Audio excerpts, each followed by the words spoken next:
College tuition in the United States is the monetary cost of higher education collected by educational institutions in the United States.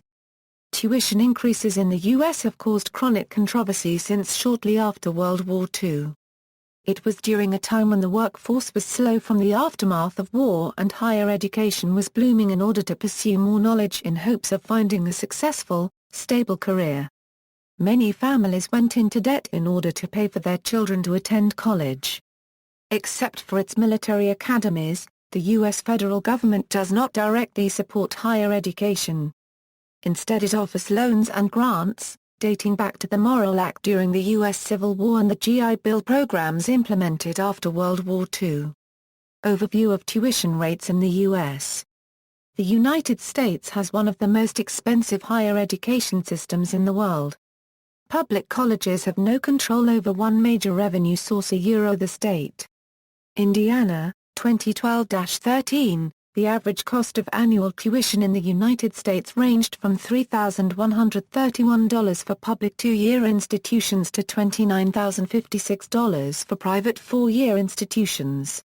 Private colleges increased their tuition by an average of 3.9% in 2012-13, the smallest rise in 4 decades, according to the National Association of Independent Colleges and Universities. The most expensive university, in terms of tuition and fees alone, is currently Columbia University in New York, at $51,008 in tuition and fees, according to the U.S. News & World Report. Causes of tuition increases equals cost shifting and privatization equals. One cause of increased tuition is the reduction of state and federal appropriations to state colleges, causing the institutions to shift the cost over to students in the form of higher tuition. State support for public colleges and universities has fallen by about 26% per full-time student since the early 1990s. In 2011, for the first time, American public universities took in more revenue from tuition than state funding. Critics say the shift from state support to tuition represents an effective privatization of public higher education. About 80% of American college students attend public institutions. Bubble theory equals. The view that higher education is a bubble is controversial. Most economists do not think the returns to college education are falling. One rebuttal to the claims that a bubble analogy is misleading is the observation that the bursting of the bubble are the negative effects on students who incur student debt. For example, as the American Association of State Colleges and Universities reports that students are deeper in debt today than ever before. The trend of heavy debt burdens threatens to limit access to higher education, particularly for low-income and first-generation students, who tend to carry the heaviest debt burden. Federal student aid policy has steadily put resources into student loan programs rather than need-based grants, a trend that straps future generations with high debt burdens. Even students who receive federal grant aid are finding it more difficult to pay for college.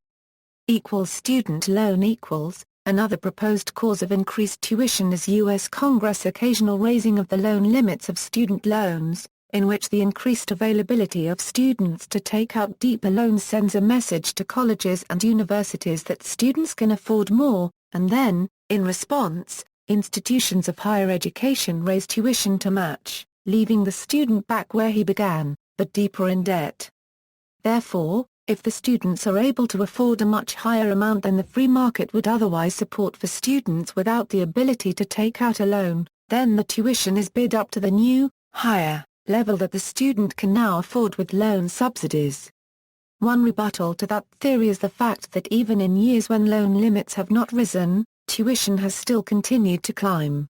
Keeping tuition increases at the rate of inflation would require the state kick in $128 million more tax dollars between now and 2015. Public college tuition has jumped 33% nationwide since 2000. College students are facing a roughly $20 billion increase in the cost of their federal loans. Lack of consumer protection equals. A third, novel theory claims that the recent change in federal law removing all standard consumer protections strips students of the ability to declare bankruptcy, and, in response, the lenders and colleges know that students, defenseless to declare bankruptcy, are on the hook for any amount that they borrow including late fees and interest, thus removing the incentive to provide the student with a reasonable loan that he/she can pay back. As proof of this theory, it has been shown that returning bankruptcy protections to student loans would cause lenders to be more cautious, thereby causing a sharp decline in the availability of student loans, which, in turn, would decrease the influx of dollars to colleges and universities, who, in turn, would have to sharply decrease tuition to match the lower availability of funds.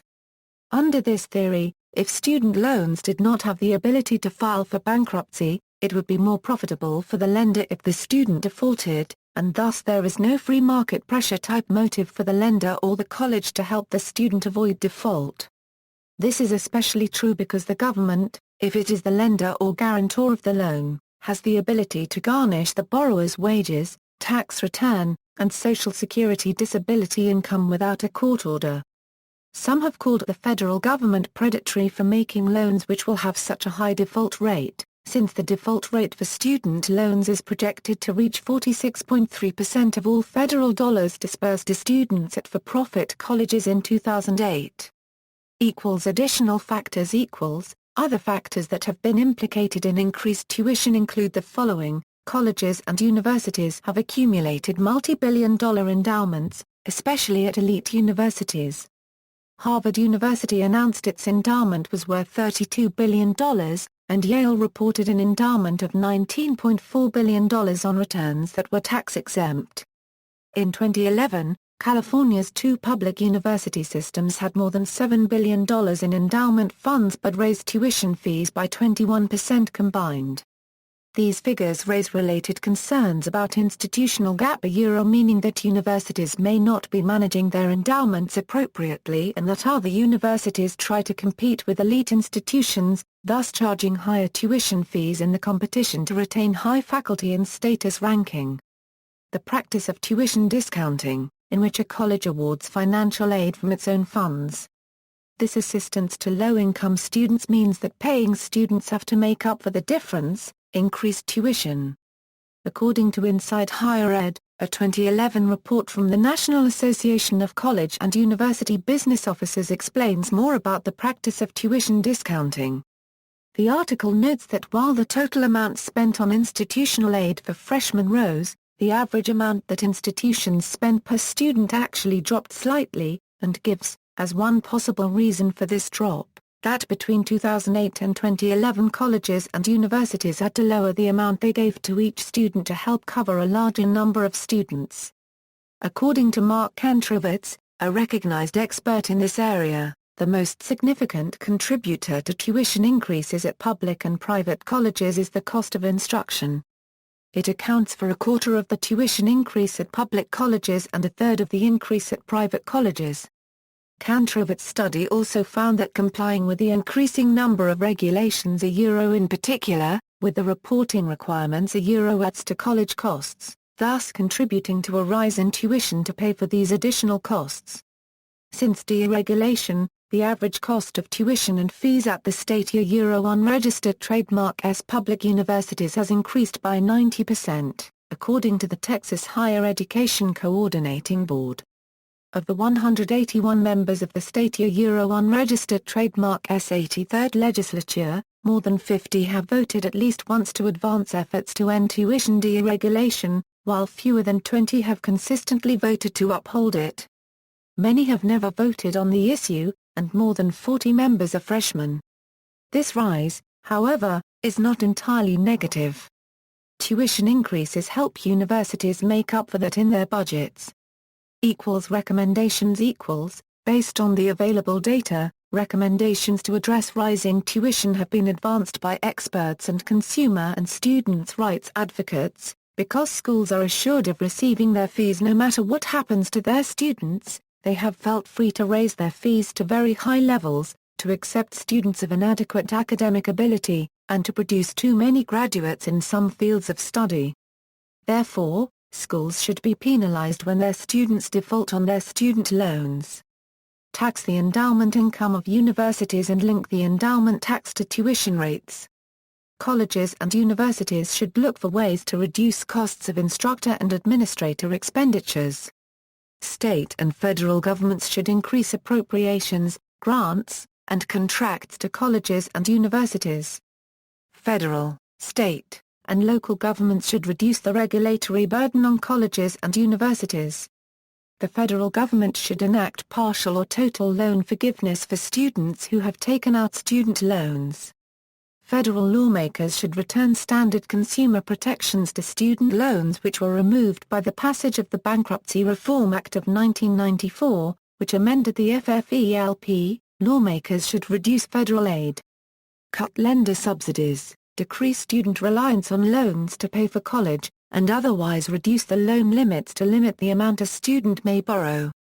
Regulatory or legislative action to lower or freeze the tuition, such as Canada's tuition freeze model, should be enacted by federal lawmakers. Potential downsides to tuition freezing guarantees are evident, being offered by only few dozen colleges. Under the guarantees, the student's tuition does not change for the extent of their education.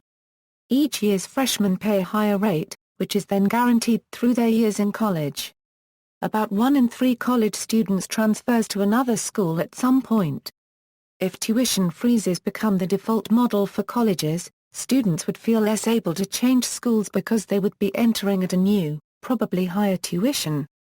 Kantrovitz issued the following recommendations. The National Center for Education Statistics should increase the frequency of the National Post-Secondary Student Aid Study to annual, from triennial, in order to permit more timely tracking of the factors affecting tuition rate increases.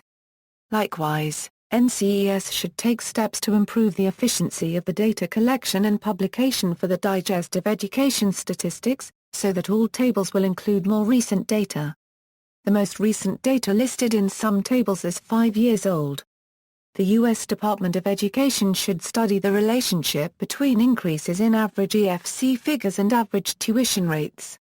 In addition, it would be worthwhile to examine how historical average EFC figures have changed relative to family income when measured on a current and constant dollar basis for each income quartile. Recent trends. This chart compares average undergraduate tuition and fees charged by about 600 U.S. public and 1,350 U.S. private, non-profit four-year colleges during years from 1993 through 2004, both unadjusted and adjusted to the year 2004 by using the U.S. Consumer Price Index series. Data were not available for years 1994, 1995 and 1999. During the 11-year period charted, both public and private, non-profit colleges regularly posted tuition increases well above inflation rates. Peak increases for private colleges were in 1997, after the U.S. economy began booming growth. Peak increases for public colleges were in 2003, after state budgets supporting most of them were crimped by a sharp economic recession. Over this period, annual, inflation-adjusted tuition increases at public colleges averaged 4.0%, while those at private, non-profit colleges averaged 3.5%. Cumulative results over this period are average public tuitions growing 53% above inflation, and average private, non-profit tuitions growing 47% above inflation. As of 2004, private, non-profit colleges cost on average 3.3 times as much as public colleges attended by residents of their states. Recent data from 2010 to 2011 have shown that tuition and fees rose by 4.5% at private colleges and more than 8% at public institutions. Not only do these numbers mean that the sticker price of higher education is far outpacing inflation rate and affordability, but it also means that tuition has grown almost 500% since 1986. Disproportional inflation of college costs. Disproportional inflation refers to inflation in a particular economic sector that is substantially greater than inflation in general costs of living. The following graph shows the inflation rates of general costs of living, medical costs, and college and tuition and fees for private four-year colleges from 1978 to 2008. All rates are computed relative to 1978. Cost of living increased roughly 3.25-fold during this time. Medical costs inflated roughly 6-fold. but college tuition and fees inflation approached tenfold. Another way to say this is that whereas medical costs inflated at twice the rate of cost of living, college tuition and fees inflated at 4 times the rate of cost of living inflation. Thus, even after controlling for the effects of general inflation, 2008 college tuition and fees posed 3 times the burden as in 1978. According to the College Board, the average tuition price for a 4-year public college in 2008 to 2009 was $6,585 compared to 2004 when the price was slightly above $5,000. The average price of in-state tuition versus out-of-state tuition for 2008 to 2009 was $6,585 for an in-state 4-year college to $17,452 for out-of-state 4-year college. The mean increase in college tuition is 4.2% annually. Economic and social concerns.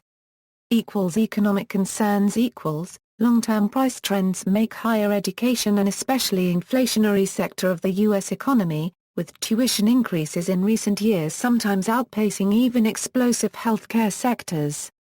These trends are sources of continuing controversy in the United States over costs of higher education and their potential for limiting the country's achievements in democracy, fairness and social justice.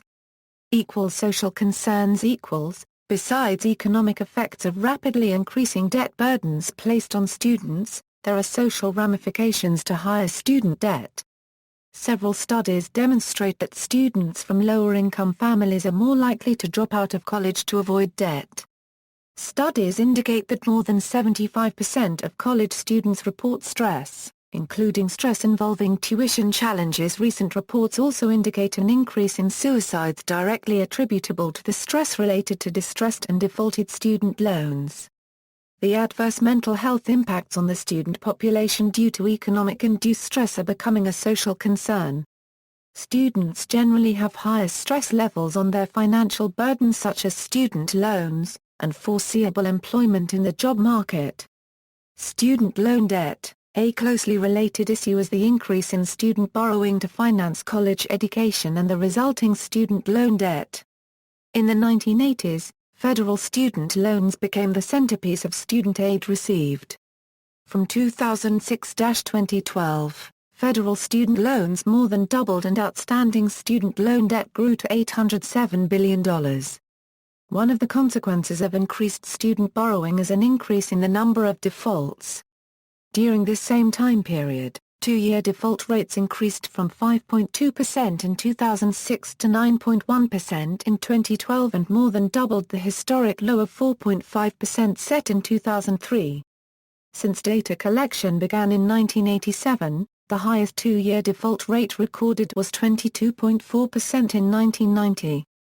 In 2012, the U.S. Department of Education released detailed federal student loan default rates including, for the first time, 3-year default rates. For-profit institutions had the highest average 3-year default rates at 22.7% while public institutions' rates were 11% and private non-profit institutions at 7.5%. More than 3.6 million borrowers from over 5,900 schools entered repayment during 2008 to 2009, and approximately 489,000 of them defaulted. For-profit colleges account for 10% of enrolled students but 44% of student loan defaults. In the 2007 to 2008 National Post-Secondary Student Aid Study, the median cumulative debt among graduating 4-year undergraduate students was $19,999. One quarter borrowed $30,526 or more, and 1/10 borrowed $44,668 or more. In 2010, the average debt of graduates of 4-year non-profit universities across the country was $25,250, which is an overall rise of 5% from 2009. In 2010 student loan debt surpassed credit card debt. Student debt in the United States has reached $1 trillion, almost a 50% increase from 2008. As a result of the student loan and tuition crisis, studies have shown that students are experiencing stress under the current economic downturn and fiscal challenges. In his 2012 State of the Union address, President Barack Obama, addressed the rising cost of higher education in the United States. Through an executive order in 2011, President Obama laid out a student loan plan, a OE pay-as-you-earn, a euro that allows former students to pay education debts as a percentage of their incomes. Furthermore, the Obama administration has developed a standardized letter to be sent to admitted students indicating the cost of attendance at an institution, including all net costs as well as financial aid received. Use of the letter is not mandatory. See also: college admissions in the United States, credential inflation, Ed Fund, free education, higher education bubble, higher education price index, post-secondary education, private university, student benefit, student debt, student loans in the United States, tuition agency, tuition center, tuition fees, tuition freeze. References and notes. External links: College, Incorporated, PBS Frontline documentary, May 4, 2010, College Costs Too Much Because Faculty Lack Power. The Chronicle of Higher Education. August 5, 2012. Retrieved September 8, 2012. By Robert E. Martin, Going Broke by Degree, Why College Costs Too Much. American Enterprise Institute for Public Policy Research. May 2004. ISBN 9780844741970. By Richard K. Vedder, Why Does College Cost So Much? Oxford University Press, USA. November 2010. ISBN 9780199744503. By Robert B. Archibald and David H. Feldman, U.S. Department of Education.